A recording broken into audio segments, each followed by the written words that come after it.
Salut, dans cette vidéo, nous allons commencer le deuxième chapitre de la géologie consacré au phénomène du métamorphisme, le métamorphisme et sa relation avec la tectonique des plaques. Alors, le métamorphisme d'Ahirat Tahoul. Et on va voir quelques roches métamorphiques rencontrées dans les deux zones de collision et de subduction et leurs propriétés. Et on commence par la zone de collision et on va prendre l'exemple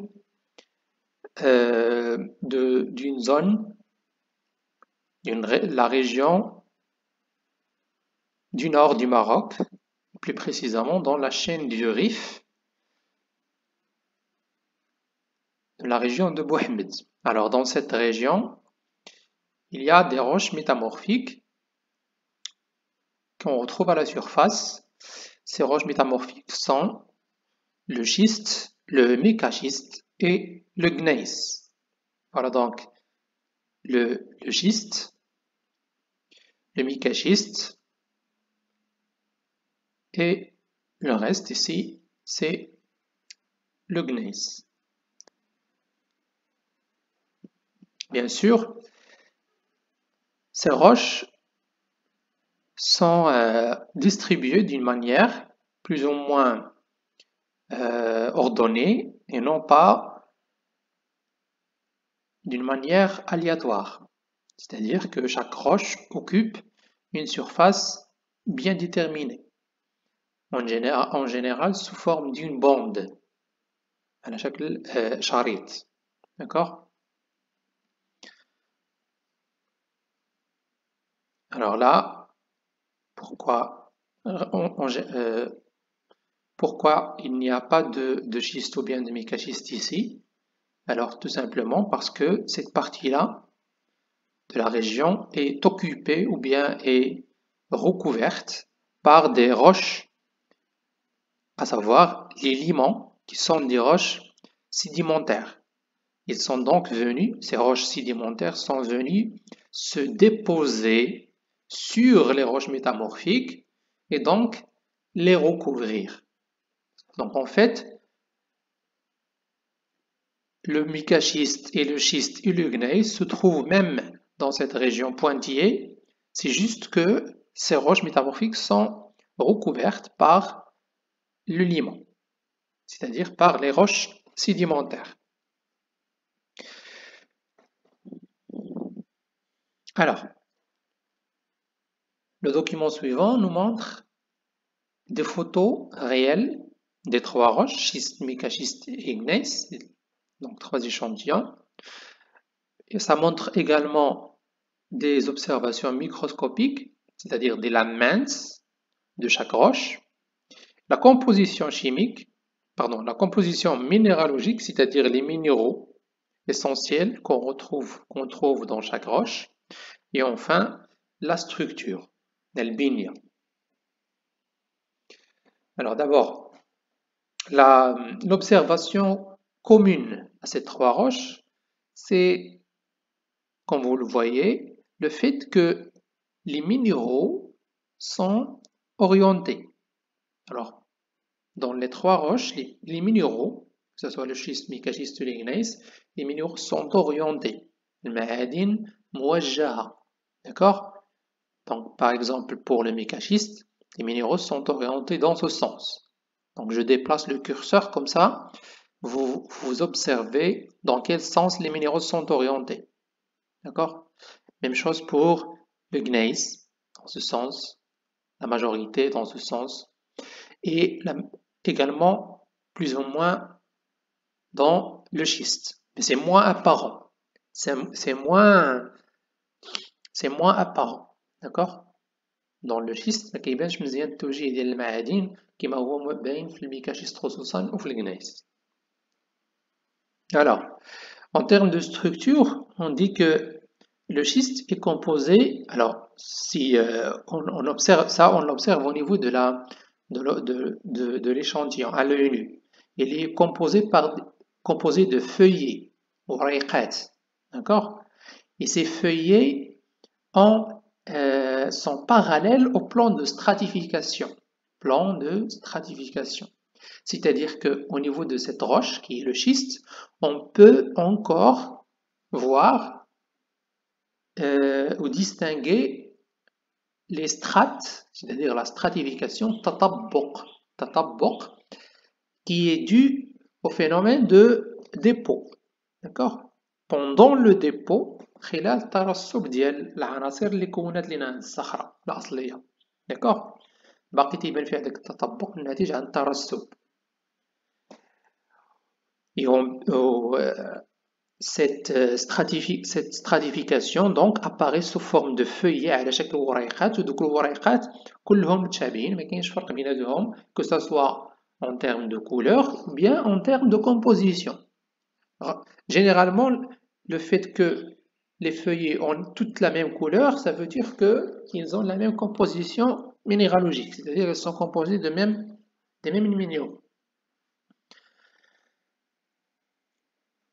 Concernant le micaschiste, alors c'est ce qu'on appelle le litage, c'est-à-dire la stratification due au dépôt des sédiments, n'apparaît pas dans le micaschiste, d'accord?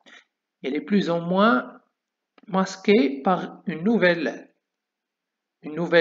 stratification, d'accord? Ou bien une nouvelle l'apparition de feuillets qui sont cette fois, d'accord, qui sont cette fois perpendiculaires au plan de stratification. الوريقات عمودية على محور أو السطح ديال التطبق. En général, dans une roche, la stratification est horizontale, d'accord? Alors que les feuillets sont perpendiculaires à ce plan horizontal. Les feuillets qui apparaissent dans le micaschiste. Alors, ils ont la même couleur, les feuillets dans le micaschiste, ils ont la même couleur. D'accord? Ils ont la même couleur, c'est-à-dire ils ont donc la même composition minéralogique. Cette structure qui apparaît dans le micaschiste, qui commence à apparaître dans le schiste, mais elle est moins apparente, mais elle apparaît surtout dans le micaschiste, on l'appelle la schistosité. Schistia, la schistosité. Dans le gneiss, et ça vous pouvez le voir ici au niveau de l'observation à l'œil nu, les feuillets, ils sont là horizontales, d'accord? Ils ont des couleurs différentes. On peut clairement voir des feuillets de couleur claire et des feuillets de couleur sombre. D'accord?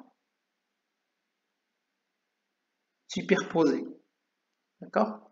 Il y a un تناوب في الأشرطة الداكنة والأشرطة الفاتحة اللون. Quand on cherche, en fait, la différence en termes de couleur, c'est à cause de la différence de la composition chimique, c'est-à-dire que les lits qu'on appelle les lits sombres sont composés d'un ensemble de minéraux, alors que les lits clairs sont composés d'un autre ensemble de minéraux différents. D'accord? En général, les lits clairs sont composés de quartz, alors que les lits sombres sont composés de biotite. D'accord? Et cette structure qui apparaît dans le gneiss, on l'appelle la foliation, tawriq. Alors, autre chose, c'est que en général, dans le cas de la schistosité, les feuillets sont clivables, c'est-à-dire on peut les séparer l'un de l'autre, manuellement ou bien avec un peu de force. Le gneiss, les lits ou bien les feuillets qui composent le gneiss ne sont pas clivables, d'accord? Ils sont non clivables, on ne peut pas les séparer. Ils sont très attachés les uns aux autres. Voilà, ce tableau donc résume la structure et la composition minéralogique de chaque roche. Dans la diapositive suivante, vous avez la définition de la schistosité et de la foliation. Schistosité, donc, c'est un feuilletage présenté par des roches sous l'influence de contraintes tectoniques. Ça, on va le voir après. Selon lesquelles les minéraux s'organisent en lames, ou bien en feuilles, ou bien en feuilles. La foliation, c'est une structure présentée par des roches métamorphiques qui se caractérise par la succession tawali des lits ou bien des feuillets de minéraux à contenu minéralogique différent. D'accord? Donc ils ont des couleurs différentes, c'est-à-dire des compositions minéralogiques différentes. Le document suivant vous donne la composition chimique des trois roches, micaschiste et gneiss. Composition chimique, c'est-à-dire le pourcentage de chaque élément chimique, SiO2, Al2O3, etc. Alors, si vous comparez la composition chimique des trois roches, vous allez observer qu'il y a une certaine ressemblance, un grand degré de ressemblance en fait. On peut même, par exemple, SiO2, ça varie entre 60 et 68. AlO3, Al2O3, c'est entre 16 et 20, etc. Vous allez toujours voir que un élément chimique, il a presque le même pourcentage dans les trois roches. D'accord? On peut donc dire que les trois roches ont la même composition chimique. Si on cherche un peu dans les autres roches, les différents types de roches qu'on connaît, on va observer que l'argile, qui est une roche sédimentaire, il a presque la même composition chimique que ces trois roches. D'accord? Vous pouvez comparer et vous allez voir que c'est presque les mêmes pourcentages. Donc, l'argile a la même composition chimique que ces trois roches métamorphiques. On peut donc déduire que ces trois roches mécaschistes proviennent de la transformation de l'argile. C'est-à-dire que c'est l'argile qui a subi ce qu'on appelle un métamorphisme, donc des changements au niveau de sa structure et de sa composition minéralogique, d'accord, pour se transformer et donner soit le schiste, soit le mécaschiste, soit le gneiss. Bien sûr, pendant cette transformation, il n'y a pas de changement au niveau de la composition chimique. Seulement la composition minéralogique et la structure varient. À cause de quoi? Tout ça à cause de la variation des conditions de métamorphisme, des facteurs du métamorphisme qu'on va voir après. On passe directement à la zone de subduction et les roches rencontrées dans cette zone.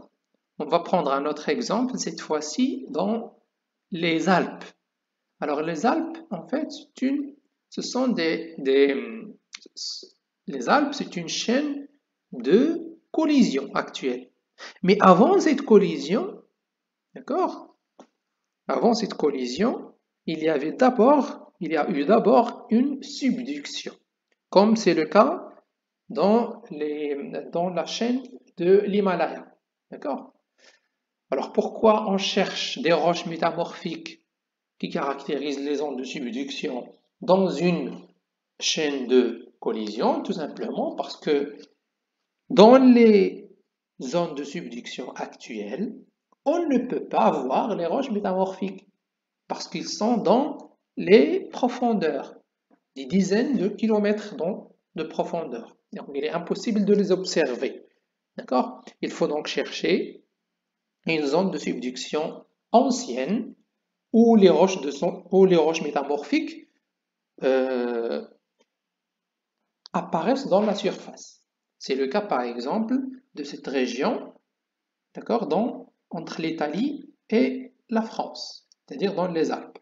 Et là, on va retrouver les roches suivantes, les roches métamorphiques suivantes. Schiste vert, sous forme d'une bande, remarquez. Schiste bleu, sous forme d'une autre bande. Et enfin, une troisième bande de l'éclogite. D'accord? Donc, 3 bandes de roches métamorphiques. Juste à côté de schiste vert, il y a une autre bande qui a connu un métamorphisme à très faible degré. Donc, on peut déduire que, en passant de la France vers l'Italie, de droite vers la gauche, le degré de métamorphisme augmente progressivement. Ça veut dire que le schiste a subi un métamorphisme plus faible que celui subi par le schiste bleu. Lui-même, il a subi un métamorphisme plus faible que celui subi par l'éclogite. D'accord? Alors, donc voilà une description de la répartition de ces 3 roches et on va voir, comme tout à l'heure, une observation à l'œil nu et une observation au microscope des 3 roches, schiste bleu, schiste vert et éclogite. Alors, au niveau de la composition minéralogique, les 3 roches ont différentes compositions minéralogiques, c'est-à-dire que chaque roche est caractérisée par un ensemble, par un groupe plus ou moins différent de minéraux. Et au niveau de l'observation microscopique, vous voyez que au niveau de schiste vert et le schiste bleu, les minéraux sont orientés. Donc orientés dans ce sens, presque. La majorité, une grande partie des minéraux. Et dans le schiste vert, surtout, la majorité des minéraux sont orientés dans ce sens.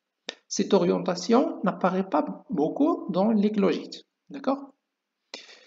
Comparaison des 3 roches. En termes de composition minéralogique, donc cette roche, le schiste vert est caractérisé par le plagioclase lactinote, alors que le schiste bleu est caractérisé par l'épidote glycophane et grenat. Et enfin, l'éclogite est caractérisé par le jadite et le grenat. Si on cherche un peu dans les différentes roches, on trouve que ces 3 roches ont la même composition, ont la même composition chimique.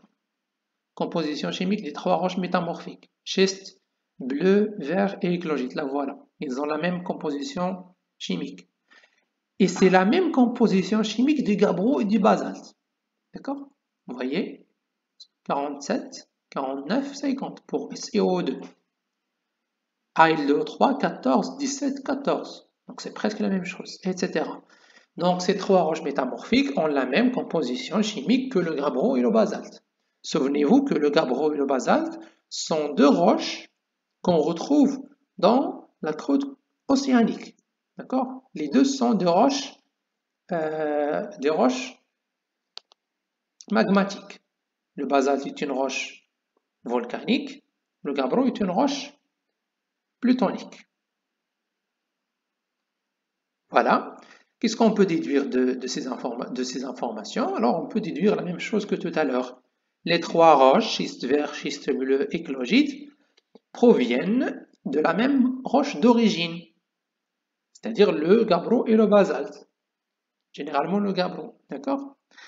Cette roche d'origine va donc subir des degrés différents de métamorphisme pour donner soit le schiste vert, soit le schiste bleu, soit l'éclogite. C'est-à-dire qu'il y aura une variation ou là un changement de la structure et un changement de la composition minéralogique sans changement de la composition chimique. Alors, ces 2 exemples qu'on vient de voir, on a remarqué que 3 roches ou plusieurs roches peuvent provenir de la même roche d'origine.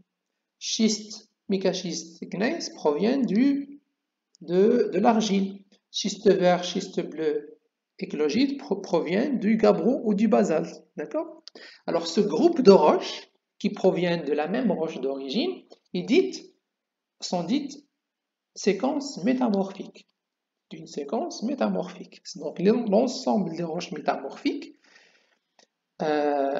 métamorphisées à des degrés différents, c'est-à-dire ils ont subi des degrés différents de métamorphisme et qui sont issus, c'est-à-dire proviennent de la même roche originale. D'accord?